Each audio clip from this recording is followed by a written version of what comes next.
बहुत जल्दी आध्या को पता चलेगा कि अनुपमा कर्ज नहीं वरदान है उसके लिए। नमस्कार दोस्तों, स्वागत है आपका आपके अपने चैनल हंग्री स्पिरिट्स में। हंग्री स्पिरिट्स देख रहे सारे दर्शकों का मैं अंजू शर्मा दिल से स्वागत करती हूँ। तो दोस्तों, आज आद्या ने वो कह दिया जो कोई भी मदर अपने बच्चे के मुंह से सुनना नहीं चाहती। वो अच्छी बात थी कि अनुपमा वहां पे नहीं थी। अब जो भी कुछ यहाँ पे हुआ पार्टी में, उसमें आद्या की भूमिका बड़ी इंपॉर्टेंट है, क्योंकि आद्या ही पार्टी की सब चीजें कर रही थी, सब चीजें बोल रही थी।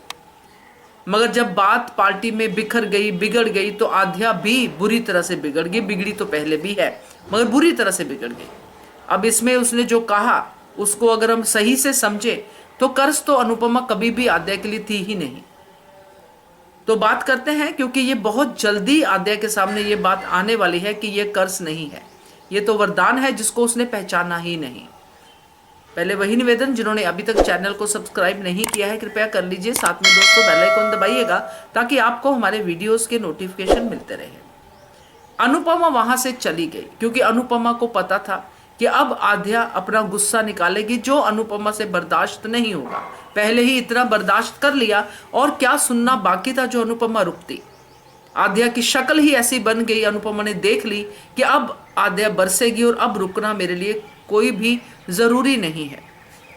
इसीलिए वो वहां से निकल गई।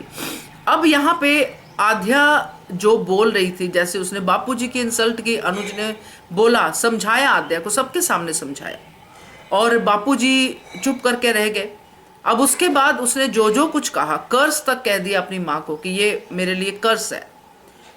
अगर सोचा जाए, अगर देखा जाए, अगर 1% भी ग्रैटिट्यूड वाली फीलिंग आद्या में होती तो समझती कि अगर ये कर्ज वाली माँ नहीं होती तो आज तुम अपने पॉप के साथ नहीं होती। अगर ये कर्ज वाली माँ के बेटे ने अपनी कुर्बानी नहीं दी होती तो तुम्हारे पॉप तुम्हारे साथ नहीं होते। अगर ये कर्ज वाली माँ ने तुम्हारी 2-2, 3-3 बार जिंदगियां नहीं बचाई होती तो आज तुम यहाँ पे खड़ी ये बकवास नहीं कर रही होती। ये बातों की रियलाइजेशन कौन करवाएगा आद्या को? जब ये चीजें होती हैं तो आद्या खुद भी उतना ही अंदर से सफर करती है जितना वो बाहर के लोगों को सफर करवाती है। और यही बात की चिंता अनुपमा को है।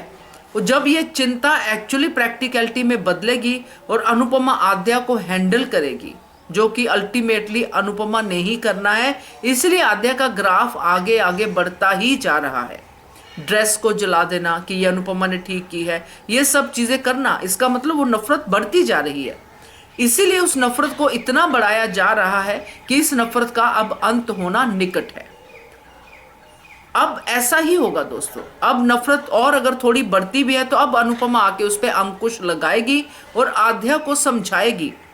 फिर आद्या को पता चलेगा कि जिसको मैं बार बार इतना जलील करती थी, अपनी माँ को इतना कर्ज करती थी, अब आज उसको मैंने बहुत बड़ी बात कह दी। वो माँ तो मेरी असली माँ है, वही तो है माँ जिसने मुझे सही रास्ता दिखाया, जिसने मुझे सही फैमिली दी। तो जब ये चीज़ें आद्या की समझ में आएंगी तो ये माँ मेरे लिए वरदान है, ये समझने में देर नहीं लगेगी दोस्तों। और तब जैसे कि मैंने कल भी वीडियो में बोला था कि खून के आंसू रोएगी आद्या। तो देखते हैं, क्योंकि ये दिन अब बहुत नज़दीक आने वाला है। अब वो होता है ना, घड़ा बढ़ता बढ़ता अब छलकने लगा है। अब ये घड़ा छलका है तो अब छलकेगा, तो अब इसका असर भी होगा और इस असर के ऊपर क्या बातें होती है, क्या अनुपमा का टेक होता है, वो भी होगा। एक बार ये मास्टर शेफ का कंपटीशन अनुपमा जीत जाए, उसके बाद आद्या का ही टारगेट होगा। तो लेट्स सी क्या देखते हैं हम इस एपिसोड में, आने वाली में। तो क्या कहते हो आप, इसके बारे में कमेंट कीजिएगा। देखते रहिए channel hungry spirits. Thank you so much. Subscribe to our channel by clicking the subscribe button. Click the bell button and enjoy the latest uploads from our channel.